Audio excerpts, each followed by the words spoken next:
કેલાલ જાદુગરની મારે તમને વાત કરવી છે. ત્યારે કેલાલ જાદુગર જ્યારે વિશ્વવિખ્યાતની અંદર હજારો શો કર્યા ત્યારે મુંબઈના કપૂર ખાનદાનને એવું થયું કે એમણે હજારો શો કર્યા છે તો હું અમારા તરફથી એક પાર્ટી આપું. એટલે એ પાર્ટી આપવાની જ્યારે વાત થઈ ત્યારે કેલાલ જાદુગરને ઇન્વિટેશનમાં બોલાવ્યો કે મુખ્ય મહેમાનમાં એ અને એના સિવાય જેટલી પણ બોલિવૂડની સેલિબ્રિટી હતી એ બધી જ ત્યાં ઉપસ્થિત. એટલે રાજ કપૂરે, પૃથ્વીરાજ કપૂરના દીકરા રાજ કપૂરે એવું કહ્યું કે એટલે કેલાલ તમે થોડુંક લ્યો ને એટલે બાકીની પાર્ટી છે શરૂઆત કરે. એટલે ત્યારે કેલાલ જાદુગરે એવું કીધું કે હું નથી લીધો, નથી પીતો, નથી લેતો. એટલે રાજ કપૂરે ફરીથી કીધું કે નહીં, તમારે થોડુંક એક ચમચી તો લેવું જ પડશે, એક ટીપું તો લેવું પડશે. એટલે કે ભાઈ રહેવા દે તું, હું નથી પીતો. એટલે શમ્મી કપૂર એનો મોટો ભાઈ એને એવું કહે છે કે તારે લેવું તો પડશે. એટલે પહેલો ફરીથી એવું કહે છે કે હું નથી પીતો. એટલે પહેલાંને સુવડાવી દે છે ને એના મોઢાની અંદર પરાણે બોટલ ઘુસાડે છે ને કહે છે કે તારે પીવું જ પડશે. ત્યારે ફરીથી પેલો બે હાથ જોડે છે ને કહે છે કે હું નથી પીતો.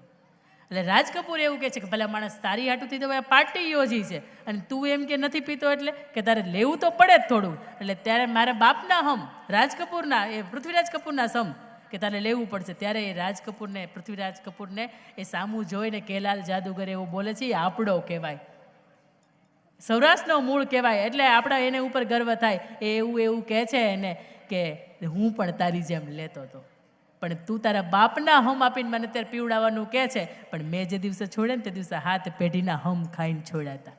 કહેવાનો મતલબ કે એ છૂટી શકે. એક વખત કદાચ જીવનની અંદર આવ્યું હોય ને તો એ છૂટી શકે. 2 રૂપિયાની મજા હોય ને એની કરતાં આપણા આંગણાની અંદર નાના નાના બાળકો, નાની નાની ઢીંગલીઓ રમતી હોય ને એમાં મજા વધારે આવે. સાંજે ઘરે થાક્યા પાક્યા જાય ને પત્ની 1 કે 2 ગ્લાસ કંઈક ઠંડા જ્યુસના ભરીને આવે કે ઠંડુ પાણી ભરીને આવે ને એમાં મજા વધારે આવે.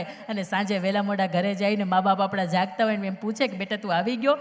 ગમે એટલા ઉંમરના થઈ ગયા હોય તેમ છતાં આપણા માટે જાગતા હોય ને તો મજા એમાં આવે. આ 2 રૂપિયાની મજા હોય ને એમાં મજા આવે નહીં. 1000 રૂપિયા, કરોડ રૂપિયા વાપરે અને આપણને એમ કે ઊંચે લોગ ઊંચી પસંદ, હાવ ખોટા. આમાં વયું જાય. રાજા ને રજવાડાએ વયા ગયા છે તો આપણે શું ન વધે? આપણી પાસે ત્યાં રજવાડું કે રાજુ છે એ બધું એટલી બધી સામગ્રી કે સાધન સંપત્તિ છે નહીં. અને હોય તો પછી સરદાર વલ્લભભાઈ જેવા કોઈને ઊભું થવું પડે, 562 ભેગા કરવા પડે. એટલે આપણી પાસે આવું કંઈ છે નહીં. એટલે ખાસ સરદાર સાહેબની મૂર્તિને એટલા માટે ખાસ વંદન કે એ જ્યારે દેહાંતના સમયે માત્ર 6 ફૂટના હતા, પણ આજે કેવડિયા કોલોની ખાતે 597 ફૂટના ઊભા છે ને એનું ચારિત્ર બોલે છે ને નીતિમત્તા બોલે છે.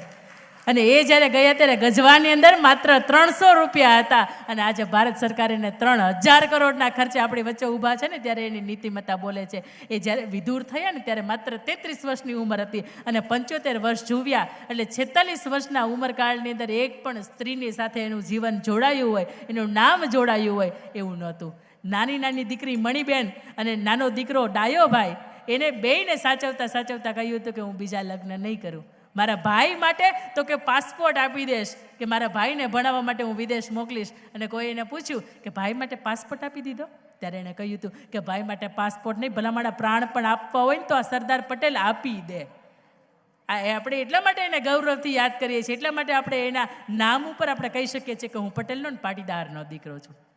અને સૌથી છેલ્લી મારે બહેનો દીકરીઓ માટેની વાત કરવી છે. ત્યારે એક સ્ત્રી તરીકે કેવી હોય સ્ત્રીની ઓળખ, સ્ત્રી શું કરી શકે? તમે એક ચિત્ર જોયું હશે કે એક સ્ત્રી ઊભી હોય અને 2 હાથ આવી રીતના હોય અને પાછળ એના હજારો હાથ હોય.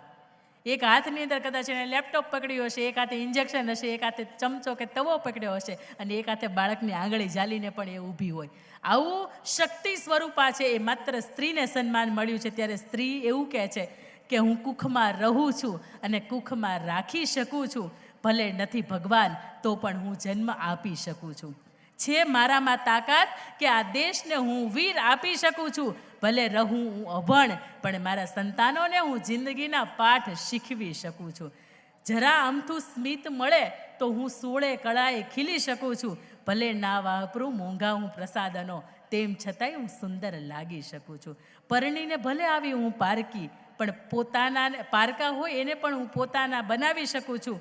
નથી થવું મારે પુરુષની સમોવડું, પણ મંદિરમાં હું પેલી આજે પૂજાઈ શકું છું. આપણે રાધા કૃષ્ણ સીતારામ એવો શબ્દ બોલીએ છીએ, કારણ કે ત્યાં પણ આપણે સ્ત્રી છે ને એને આગળ કરી છે. એ ખાસ એટલા માટે કે સ્ત્રીના જીવનની અંદર અહીંયા વાત થતી તે બેણે કહ્યું હતું કે સીતાજીના જીવનની અંદર અનેક જાતની મુશ્કેલી પડી હતી. દીકરીને ખૂબ મોટા મહેલ જોઈને આપ્યા હતા, અને તેમ છતાંય તે મુશ્કેલીઓનો સામનો કરતાં કરતાં જ્યારે સીતાજી જમીનની અંદર ગર્ભની અંદર ઉતર્યા ત્યારે એણે 2 હાથ જોડીને શ્રી રામ પ્રભુ ભગવાનને એવું કહ્યું હતું કે ત્વમેવ ભર્તા નચ વિપ્રયોગ, કે જન્મો જન્મ મળો તો માત્ર તમે જ મારા પતિ થઈને મળો. આવું જીવન હોય ને તો પુરુષને હોંકારો હોય કે નહીં, મારી પત્ની મળી છે, મારી અર્ધાંગના મળી છે ને તો આવી મળી છે. મહારાણા પ્રતાપ કે જ્યારે ચહેરો એનો ઝાંખો પડે અને 2 હાથની પોતાને તલવાર હોય ને ચેતક ઘોડો લઈને ચાલ્યા આવતા હોય, ત્યારે એમના પત્ની અજબદે પવાર જોવે ને તો એને એવું કહે, મહારાણા થાકી ગયા હોય ને તો આ 2 તલવાર મને આપી દો, ચેતક ઘોડો મને આપી દો, આજે પણ મેવાડને પાછીથી બેઠું કરવાની તાકાત મારી અંદર છે. આવા હોંકારા હોય ને ત્યારે પુરુષને એમ થાય કે જીવનની કોઈ પણ પરિસ્થિતિ આવશે પણ મારી પત્ની, મારી અર્ધાંગને મારો સાથ નહીં છોડે. એક પત્ની તરીકે આવું જો દાંપત્ય જીવન હોય ને તો ખરેખર મા બાપે આપેલા સંસ્કારો છે ને એ આપણે ઉજળા કરી બતાવ્યા કહેવાય. અને સૌથી છેલ્લી વાત મારે લેવી છે ત્યારે કે દુનિયાની અંદર એક સ્ત્રી તરીકે ઘણી વખત હારતી હોય, ઘણી વખત થાકતી હોય. એને મેં હમણાં વાત કરી હતી એમ કે કલ્પના સરોજ એને વિચાર આવ્યો હતો કે મારે ન જીવવું જોઈએ. આવી સ્ત્રી, હજારો સ્ત્રી સાંજ સુધીમાં દુનિયાના અપમાનથી, ક્યાંક ઘર પરિવારના ત્રાસથી, કે ક્યાંક અમુક ઉંમરે સંતાનોને ન રાખે છે એના પણ ત્રાસથી, સદ્ધર કુટુંબ છે એની વાત નથી, પણ તેમ છતાંય તે દુનિયાના લાંછનથી સ્ત્રી એવું નક્કી કરે છે કે મારે જીવવું નથી. કદાચ ભગવાનની દયાથી મને એક પ્રેરણા થઈ છે કે હું છું વિરાંગના, આવું અભિયાન હું ચલાવું છું કે જે અભિયાનની અંતર્ગત એક પણ જાતનું ડોનેશન કે એવું કંઈ હોતું નથી, પણ માત્ર સ્ત્રી તરીકે એક સ્ત્રીના જીવનની અંદર એક સ્પિરિટ ભરું છું કે કોઈ પણ સંજોગોની અંદર આપણે જીવવું પડશે. આપણું જીવન છે એ કોઈને અર્પણ કરવું પડશે. એક સ્ત્રી તરીકે જ્યારે સ્ત્રીની દુશ્મન હોય એ વાતને હું અહીંયા ખોટી સાબિત કરું છું. અને આપ જેટલી પણ બહેનો મને સાંભળો છો, જેટલી પણ દીકરીઓ સાંભળો છો, આપ સૌને વિનંતી કે આપ આપની જગ્યાએ ઊભા થાઓ. ક્યારનો તમને આશકારો થાય કે કોઈ માંડ ઊભા કર્યા. જેટલી પણ બહેનો દીકરીઓ મને સાંભળે છે, મંચસ્થ મહેમાનો કદાચ આની અંદર જોડાય તો સૌભાગ્યની વાત છે. બહેનો દીકરીઓને જ્યાં મને સાંભળે છે, જેટલા પણ સ્ત્રી પાત્ર છે મને સાંભળે છે, દરેક વ્યક્તિ પોતાની જગ્યાએ ઊભા થાય. પોતાની પાસે ફોન છે, જેમની પાસે ફોન છે એની ફ્લેશ લાઇટ ચાલુ કરો. એની મજાની આપણે ફ્લેશ લાઇટ ચાલુ કરીએ. ચાલો. નહીં, ભાઈઓને નહીં. તમે સક્ષમ છો ને, આ શક્તિઓની અંદર બળ તો તમે પૂરો છો, પણ ક્યાંક તોય અમારી શક્તિઓ હારે છે કે અમારે જીવવું નથી, આવો વિચાર આવે છે. જેટલા બહેનોની પાસે મોબાઈલ છે એની ફ્લેશ લાઇટ ચાલુ કરો. જમણો હાથની અંદર ફોન ને જમણો હાથને ઉપર લઈ જાઓ. 1.5 મિનિટ માટે હવે તમારે આવી રીતને ઊભું રહેવાનું છે. હું બોલીશ નહીં, તમારે સામે બોલવાનું છે. અને મહેરબાની ફરીથી પ્લીઝ મારો સાથ આપજો. અને હવે આ ભાઈઓ માટેનું નથી, ખાલી બહેનો માટેનું છે. અને મહિલા મંચ તો જ સાર્થક કહેવાશે કે હું જેટલી એ મોટા અવાજથી બોલું છું ને તો સામે તમે મોટા અવાજથી મને પ્રતિકાર આપો. તમારો ડાબો હાથ છે હૃદય ઉપર, ડાબો હાથ હૃદય ઉપર થોડીક વ્યવસ્થા કરી દેશો. હાથમાં ન હોય ને તો તમારી પાસે ફ્લેગ છે, ઝંડા છે ને, હા ઉઠાવો. આપણી પાસે કંઈક હોવું જોઈએ. હા, ખાલો હાથ ઉકામીને રાખવો જોઈએ. વાહ, તમને અહીંથી નહીં દેખાય કે આ દ્રશ્ય કેવું લાગે છે, પણ અહીંથી મહાનુભાવોને, અહીંયા મંચસ્થ મહેમાનોને ખબર છે કે આ દ્રશ્ય કેવું લાગે. સાક્ષાત એમ કહેવાય ને કે 16 કળાએ જગદંબાવાદ ધરતી ઉપર આપણા નોંધ લેવા માટે માં ખોડિયાર આવી હોય, માં ઉમિયા માતા આવ્યા હોય, એવો કંઈક દેખાતું હોય. ત્યારે મારે એક મજાનો સંકલ્પ અને એક સોગંદ લેવડાવવો છે તમારી પાસેથી. હું જે શબ્દ બોલું એ મોટા અવાજથી આખા ભુજને ખબર પડે એટલા મોટા અવાજથી આપે આપની જગ્યાએ બોલવાનો છે. ફરીથી આપની વ્યવસ્થાની અંદર ગોઠવાઈ જાઓ. આપણો ડાબો હાથ છે એ હૃદય ઉપર અને જમણો હાથ છે એ ફોન લઈને ઉપર અથવા તો તમારો ફ્લેગ લઈને ઉપર. હવે ભાઈઓ માત્ર સાંભળો. આત્મહત્યા એ અંતિમ ઓપ્શન નથી. હું શક્તિ સ્વરૂપા છું અને મારી શક્તિ સામે ત્રિલોક નમે છે. તો જગની કોઈ પરિસ્થિતિ એવી નથી કે જે મને નમાવી શકે.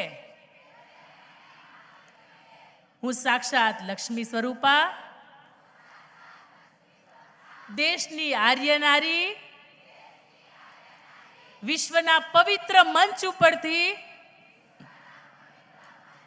આ શિક્ષણ ધામના આંગણે મારા હૃદયમાં બિરાજમાન ભગવાનની સાક્ષીએ હું સોગંદ અને સંકલ્પ લઉં છું કે મારી સામે દુનિયાની કોઈ પણ વિકટ પરિસ્થિતિ આવશે, હું હારીશ નહીં.